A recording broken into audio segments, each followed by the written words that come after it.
All right, welcome to your deep dive. And today we're going to tackle something I think we all struggle with, right? Yeah. Mastering your time, boosting your productivity. And to help us with this, you've provided Thibaut Meurisse's Master Your Time. Yes. Really interesting. Yes. From what I've seen so far, this book is full of like thought-provoking ideas, and it goes way beyond like the typical to-do list strategies. It does. Like how to make a list and check things off. Yeah. Yeah, it really challenges, like you said, some of those conventional notions we have about productivity. Absolutely. So let's just jump right in. Okay. The book starts off like by completely redefining what it means to be productive. Right. You know, it's not just about how much you get done, but it's about focusing on what truly matters. In fact, Master Your Time defines productivity as doing the things we enjoy or find meaningful while being around people we care about. Yeah. That's quite a shift from the usual get more done mentality, isn't it? It really is. And I think what makes this definition so powerful is that it connects productivity to long-term satisfaction and minimizing regrets. Right. You know, think about it. If you're constantly striving to just like tick boxes on a to-do list, are you really creating a life that feels fulfilling? Yeah. I mean, that's what it seems like a lot of people do. Yeah. They just go through their day, they look at their list, they try to get it done, and at the end of the day, they're like, what did I even do today? Yeah. And this definition encourages us to, you know, step back and consider if our actions are truly aligned with what brings us, you know, joy and meaning. Yeah, I think that really resonates with me. Like, I've definitely had moments where I've just gotten so caught up in like the whirlwind of tasks that I've neglected the things that like truly matter. Right. Like spending time with loved ones. Yeah. Or pursuing hobbies I enjoy. And, you know, the book shares a pretty powerful anecdote about a nurse who worked with dying patients. Yeah. Yeah. I remember that one. And it's so like eye-opening. You know, one of the most common regrets that they expressed was not staying in touch with friends. Yeah. Like, it's a stark reminder that we often prioritize the urgent over the important. Right. And sometimes that comes at the cost of our, like, deepest connections and passions. It's a really powerful reminder that time is our most valuable resource. Like, we can always earn more money, but we can't get back lost time, you know? Yeah. And it's not just about, you know, relationships. This definition also encourages us to find meaning in our work as well. Right. You know, it prompts us to ask, are we spending our working hours on tasks that we find, like, fulfilling and challenging? Yeah. Or are we just going through the motion? Right. So it's about creating a life that, like, feels aligned, both, like, personally and personally, right? Yeah, exactly. Not just chasing achievements, but, like, building a life that feels authentic and meaningful. Yeah. Like, I think that's, it's a big thing. Precisely. So how do you feel about this definition? I mean, does it challenge your existing view of productivity? I think, honestly, it does make me question, like, some of my assumptions about productivity. Like, I often think about productivity in terms of, like, efficiency and output. Right, right. Like, how much can I accomplish in a given day? But this definition is really pushing me to consider, like, the quality of my actions. Right. Rather than just the quantity, you know. Yeah. It's not just about being busy. It's about being engaged in activities that truly matter. It's a really good distinction. I think that's a key takeaway here. Like, it's not about doing less. It's about doing what matters most. Right. Now, Master Your Time doesn't shy away from tackling those, like, productivity roadblocks either. Right. Particularly procrastination. Yeah. I mean, we've all been there, right? Oh, yeah. Putting off important tasks, even when we know we should be tackling them, like, head on. But the book dives into the psychology behind procrastination. And it's not always about laziness. Like, it's often rooted in deeper psychological barriers, like fear of failure or fear of success even. That's right.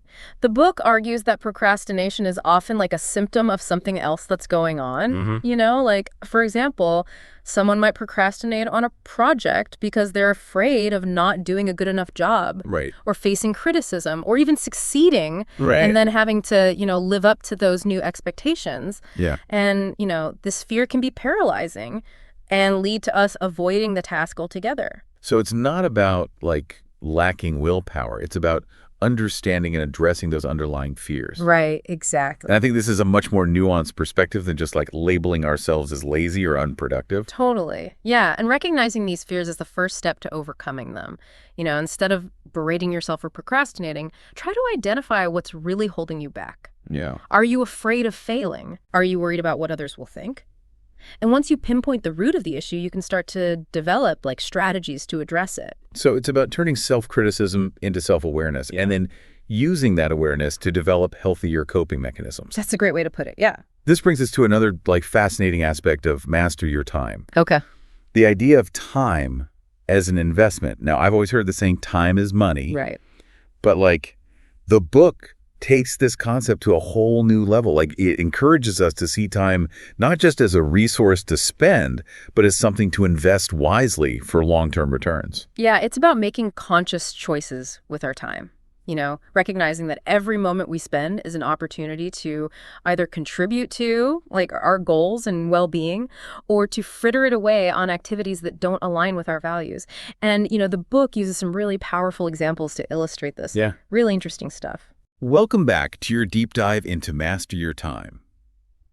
When we left off, we were talking about how the book encourages us to see time as an investment. It really challenges our conventional thinking about how we spend our days, doesn't it? It does, yeah. I think we often get caught up in the day-to-day busyness of life and forget that time is a finite resource. Yeah. We can't just keep spending it without considering the long-term consequences. Right. And the book gives some pretty compelling examples of what it looks like to invest our time wisely versus just spending it. One that really stuck with me was the comparison between buying a new car and investing that money over time. Oh, yeah, that's a great one. Let's say you decide to buy a new car and finance it with a $30,000 loan. Over 8 years with interest, that loan could end up costing you close to $40,000. Yeah. So that's $417 every month going towards that car. Okay, I see where you're going with this. Now imagine if you took that $417 each month and invested it instead, earning even a modest 5% return after inflation. After those same 8 years, you'd have over $47,000. Wow, that's a significant difference. It is. It really highlights the potential of thinking about our spending habits in terms of time investment, doesn't it? Absolutely. Yeah, and it gets even more impressive when you factor in the power of compounding. If you keep that money invested for another 30 years, you could end up with over $200,000. Oh, wow.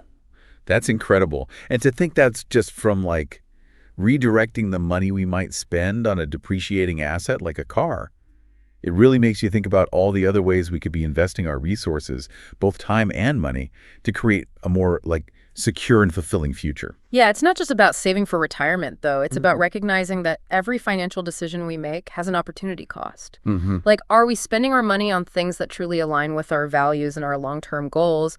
Or are we sacrificing future freedom and flexibility for, immediate gratification? Right. So it's about asking ourselves, what could I be doing with this time or money that would bring me closer to the life I want to live? Exactly, yeah. And Master Your Time really emphasizes the power of saving and investing early on. Yeah.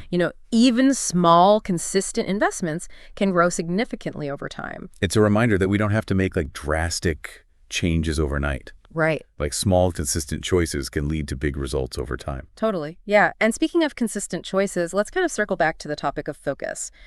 The book offers a ton of practical strategies for improving focus in a world that's full of distractions. Right. Earlier, we touched on the idea of fixed schedule productivity as a way to create boundaries around our work time. Yeah. What other techniques stood out to you? Well, I'm definitely guilty of letting distractions derail my focus. So the section on eliminating distractions really resonated with me. It sounds so simple. Right. But it's amazing how much those little notifications and interruptions can just fragment our attention. They can. And make it hard to get back into the flow. Oh, yeah. And the book gives some practical tips for creating a distraction-free environment. Okay. Turning off those notifications, designating a dedicated workspace, and even using website blockers to avoid tempting time wasters. Right. All those things can make a huge difference. Yeah, so it's creating a mental sanctuary. Right. Where we can do our best work without being pulled in a million directions. Exactly. And then there's the CEO Ku employee framework that we mentioned earlier. Okay. This is a mental model that can help us prioritize tasks and approach our work more strategically. I'm really curious to hear more about like how this works in practice. It sounds intriguing. It is. It's all about assigning different roles to different aspects of our work. Okay, remind me again, like, how do those roles break down? Well, think of the CEO as like the visionary, the one who sets the big picture goals and direction for the company. Okay. Then you have the COO, the strategist, who plans and organizes how to achieve those goals. And finally, there's the employee, Right. the one who executes the tasks. Oh, so it's like having a mini management team in your head. Exactly. To help you like organize and prioritize your work. Yeah, the book suggests that we should approach our work by thinking like a CEO. Okay. You know, instead of getting bogged down in the day-to-day minutia, we can step back and delegate tasks to our COO and employee selves.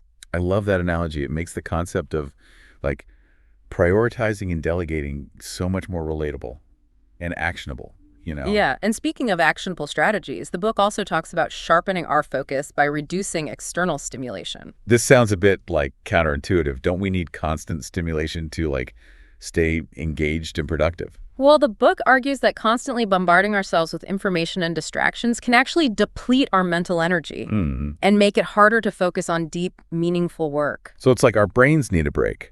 They do. From all the noise and input to like function at their best. Exactly. And, you know, the book encourages us to practice boredom. Boredom. Intentionally. I have to admit, I'm a little skeptical about this one. I understand your skepticism. It goes against like our culture of constant stimulation. But the idea is to engage in activities that don't require constant mental input. Like things like going for a walk in nature, meditating, or simply like sitting in silence.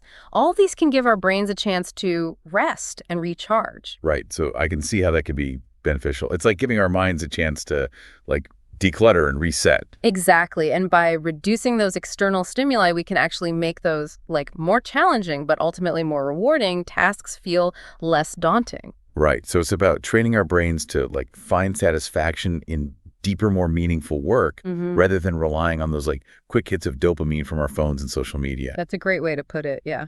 Welcome back to the final part of our deep dive into Master Your Time. I'm so excited to like finish like unpacking these incredible insights with you.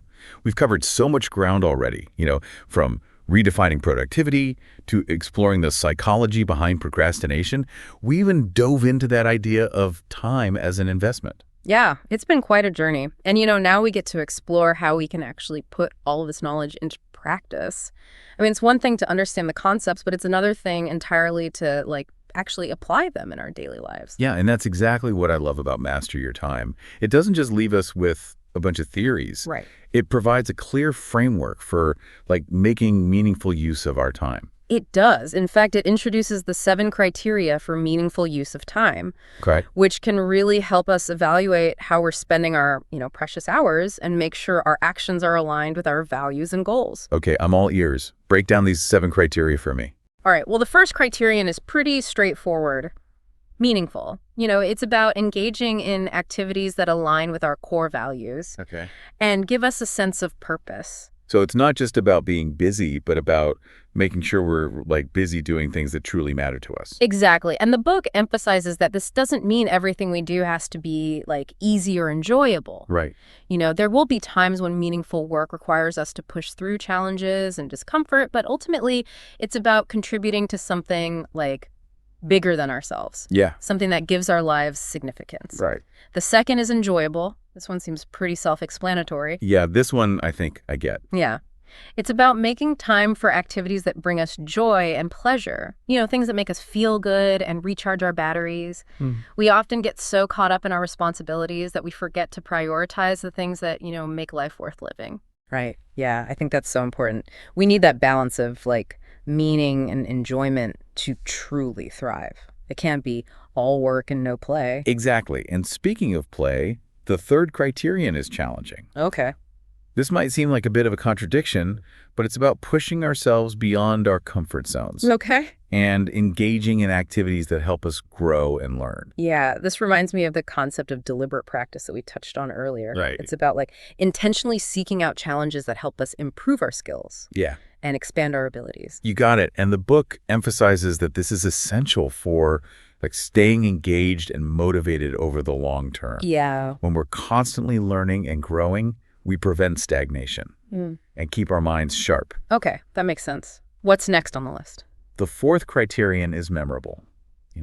This is about creating experiences that we'll cherish and remember for years to come. Okay. It's about making memories, not just filling our schedules. So it's about like prioritizing those special moments, whether it's, traveling to new places, spending quality time with loved ones, or pursuing like creative projects that ignite our passions.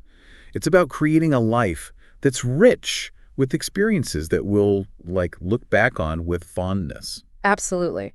Now, the fifth is self-worth enhancing. Okay. This is about engaging in activities that make us feel good about ourselves, that boost our self-esteem and give us a sense of accomplishment. Right. So it's about choosing activities that align with our values and make us feel proud of who we are. Precisely. And it's important to remember that this can look different for everyone. Yeah. What makes one person feel accomplished and proud might not have the same effect on someone else. It's about identifying what truly matters to you and pursuing activities that align with your personal definition of success. All right. The sixth criterion is effective. This one seems like pretty straightforward. Yeah. But I'm sure there's more to it than meets the eye. There is. It is about making sure that the activities we're engaging in are actually helping us achieve our goals and move us forward in meaningful ways. It's easy to get caught up in busy work that feels productive but doesn't actually contribute to our long-term objectives. Right. So it's about being strategic with our time. Like choosing activities that have the greatest impact and aligning our actions with like our desired outcomes. Exactly. And finally, we have health enhancing. This criterion emphasizes the importance of like taking care of our physical, mental, and emotional well-being. Yeah, this one is crucial. We can't pour from an empty cup. Exactly. It's about making time for activities that nourish our minds, bodies, and souls. This might include things like exercise, healthy eating, meditation, spending time in nature, or anything else that helps us feel grounded and energized. Right. It's about recognizing that, like, our well-being is the foundation for everything else we do. If we're not taking care of ourselves, we can't show up fully in other areas of our lives. Now, it's important to remember that not every activity will meet all 7 of these criteria. Right. And that's okay. The goal isn't to strive for perfection, but to use this framework as a guide, a tool for reflection and decision-making. So it's about being more mindful of how we're spending our time, like asking ourselves if the activities we're engaged in are truly serving us and helping us create the life we want. Exactly. And, the book suggests a really powerful exercise to help us with this. Okay. It encourages us to choose an activity that we spend a significant amount of time on. Okay. Something like watching TV, scrolling social media, or even working. And evaluate it against these 7 criteria. Oh, what a great idea. That's a really simple but effective way to see if our time is being used in a way that aligns with, our values and goals. Yeah. I'm definitely going to try that. I think you'll find it really insightful. It can be eye-opening to see how much time we might be spending on activities that don't actually contribute to our well-being or, move us closer to our aspirations. This entire deep dive has been so insightful. It's given me so much to think about, and I feel inspired to take action and make the most of my time. I'm so glad to hear that. And I think, the key takeaway from all of this is that mastering our time isn't just about techniques and strategies. It's about cultivating a mindset of intentionality, awareness, and alignment. It's about recognizing that our time is precious and making choices that reflect what truly matters to us. So well said. It's not about becoming a productivity machine, but about creating a life that feels meaningful, fulfilling, and aligned with our deepest values. Absolutely. And that's something we all have the power to do. It starts with being present, making conscious choices, and being willing to adjust course when necessary. This deep dive has been incredible. Thank you so much for sharing your expertise and helping us unpack these valuable insights. My pleasure. It's been great. And To our listener, we hope you've gained some valuable insights and are feeling empowered to, take control of your time and create a life you truly love. Remember, mastering your time isn't about perfection. Right. It's about progress, intentionality, and making choices that reflect what truly matters to you. Couldn't have said it better myself. Thanks for joining us on this journey. 恭喜你又听完了一本书，订阅以便不错过更多精彩节目，也别忘了分享给你的朋友，一起快乐听书学英语。